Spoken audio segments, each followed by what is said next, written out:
Là, on a un président de la République qui nous donne le sentiment d'avoir une détermination qui va réellement et sincèrement ouvrir la porte à la diaspora.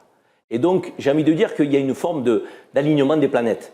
On a un pouvoir politique qui crée les conditions, et ça n'était pas le cas jusqu'à présent. On a une diaspora qui est en ébullition, qui n'attendait que ça, et qui est à maturité aujourd'hui pour être force de proposition. Et j'insiste là-dessus. Parce que moi, je dis souvent à la diaspora, si vous voulez qu'on se réunisse pour être force de critique, ce sera sans moi. Force de critique, je n'y crois pas. Force de proposition, j'y crois. Parce que c'est facile de critiquer. Mais je reprends toujours la phrase de John Fitzgerald Kennedy qui disait « Tu te demandes ce que ton pays peut faire pour toi, demande-toi ce que toi tu peux faire pour ton pays ». Donc moi j'invite la diaspora à s'interroger. Que pouvons-nous faire pour contribuer et aider humblement à notre niveau au développement de l'Algérie ?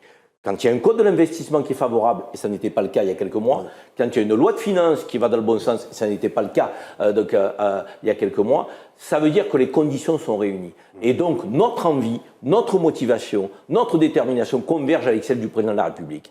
Et là, je suis sincèrement convaincu qu'il va se passer quelque chose. Au rassemblement de cette diaspora à l'échelle mondiale à Alger au printemps prochain, les autorités algériennes créent les conditions d'un bon accueil de ce rassemblement. Et ce bon accueil va nous permettre aussi d'impulser une vraie nouvelle dynamique dans la durée.